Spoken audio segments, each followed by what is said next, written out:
Have you ever held a secret in your hand that was so heavy it felt like it could crack the world open? I was standing in our laundry room on a Tuesday, the scent of fresh linen filling the air, a stark contrast to the filth I was holding. It was a second phone, a sleek, black burner phone I'd never seen before, fished out from the pocket of my wife's jeans. Its screen lit up with a notification. A single message that glowed like a poisoned dart in the dim light. Last night was incredible. Can't stop thinking about you? My heart didn't just break. It detonated. In that silent, sterile room, surrounded by the mundane artifacts of our shared life, I realized our entire marriage was a lie. And the worst part? She didn't even know it was missing yet. If you genuinely enjoy our stories, please subscribe to the channel, tell us where you're from and what time it is right now. It's always fascinating to know how far our story flows. For 10 years, Sarah was my world. We built a life in a quiet suburb of Chicago, on a street lined with old oak trees. Our home was our sanctuary, filled with laughter and the smell of her baking. She was a successful art gallery curator, elegant and sharp. The kind of woman who turned heads but always, I thought, came home to me. I was a financial analyst, a man who believed in numbers, in patterns, in the solid foundation of trust. I was loyal to a fault, a simple man in that regard. I loved her. It was the one truth I built my entire life around. The humiliation began subtly. It was in the way she'd angle her phone away from me. The sudden password changes for security, she'd say with a dismissive smile. It was the late nights at the gallery, the work dinners, that left her smelling of a cologne I didn't own. I'd wait up, the house dark and silent, feeling a knot of dread tighten in my stomach. She'd come home flush with an energy I hadn't seen in years, and offer a clipped, cold explanation. The warmth we once shared had evaporated, replaced by a chilling politeness. She was a stranger in my bed. The discovery was a slow, agonizing bleed. I found a receipt for a hotel room at the Peninsula on North Michigan Avenue, a place we'd only dreamed of staying, tucked into the glove compartment of her car. The charge was for a single Tuesday afternoon. Then came the phone call she'd take in the garage, her voice a low, intimate murmur. I once overheard a fragment of a conversation as I took out the trash. "No, he has no idea," she'd whispered, followed by a soft, cruel laugh. It was a sound that would haunt my sleep for months. She was a master of manipulation, making me feel crazy for even questioning her. "You're being so paranoid, John," she'd sigh, her eyes rolling as if my pain was a tedious inconvenience. "Do you not trust me?" She'd turn my accusations back on me, her voice dripping with manufactured hurt, until I was the one apologizing. She and her lover, a smug real estate developer named Mark I'd met once at a gallery event, felt untouchable. They flaunted their affair just under the surface of our lives, confident in my ignorance. They were careless, arrogant. That carelessness became my weapon. The day I found that second phone was the day the broken man died and a strategist was born. I sat on the floor of the laundry room for what felt like hours, the phone in my lap, a cold fury solidifying in my chest. I scrolled through months of messages, of photos, of a life she was living behind my back. The betrayal was more brazen, more depraved than I could have ever imagined. My breakdown was silent.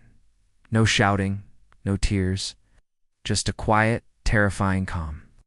The love I had for her curdled into something dark and methodical. The gathering of proof became my obsession. I was no longer a husband, I was a hunter. I used a software to clone the burner phone, creating a live feed of their every sordid message on my laptop. I hired a private investigator, a grizzled ex-cop, who documented their lunch dates that turned into afternoons at the Peninsula. He gave me photos, Sarah and Mark, kissing in a parking garage, their hands all over each other. Each photo was a nail in her coffin.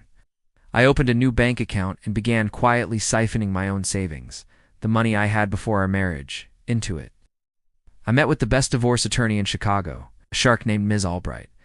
I laid out the photos, the text logs, the hotel receipts on her polished mahogany desk. She looked at the evidence, then at me, and a slow, predatory smile spread across her face. "Mr. Henderson," she said, "we are going to dismantle her." The trap was set. Sarah's gallery was hosting its biggest annual charity gala, an event she chaired. The mayor would be there, the city's elite, her entire professional world. It was her coronation, the night she'd been working toward for years. 2 days before the event, I went to our joint safety deposit box and removed the heirloom jewelry my grandmother had left me for my future wife. I replaced it with a single printed photo of her and Mark kissing. Then I filed for divorce, citing adultery, and had Ms. Albright file an emergency motion to freeze all our joint assets, effective the morning of the gala. The night of the gala arrived. Sarah was a vision in a glittering gown, oblivious, floating through the crowd with Mark by her side. Introduced as a generous patron of the arts, I watched from the shadows of the bar, a ghost at my own wife's party. At 9 p.m., as she took the stage to give her keynote address, the plan went into motion. The first text hit her burner phone, which I knew she kept in her clutch. It was from me, from a new number. "Having fun?" Then another, "You look beautiful tonight." "So did you last Tuesday at the Peninsula." I saw her falter, her eyes darting to her purse. As she began her speech, her voice trembling slightly, a large screen behind her that was supposed to be displaying art suddenly flickered. And then it was there, for all of Chicago's high society to see, a slideshow. The first image was her and Mark in the parking garage. The next, a screenshot of their texts, the ones where they mocked me. The final image was the hotel receipt blown up to the size of a billboard. A collective gasp rippled through the ballroom.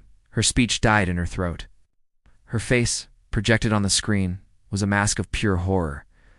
She looked out into the crowd, her eyes searching, and found me. I raised my glass in a silent, cold toast. The ruin was absolute. She was fired the next day. Her name was poison in the art world. Mark's wife, who had been anonymously tipped off by my pie with her own package of evidence, filed for a divorce that would strip him of his company. The legal battle was brutal and short. With the mountain of evidence, the judge awarded me the house, the majority of the assets, and a judgment against her for emotional distress. I sold the house on the street with the old oak trees. I couldn't stand the ghosts. I moved into a sterile, modern apartment downtown, overlooking the Chicago River. Sometimes, late at night, I look out at the city lights and think about that Tuesday in the laundry room. I think about the weight of that phone in my hand and the man I used to be. The rage has cooled, leaving behind a hollow, quiet emptiness. It's a chilling peace, the kind that comes after a war. I won, but I lost everything in the process. I've never felt more alone in my entire life.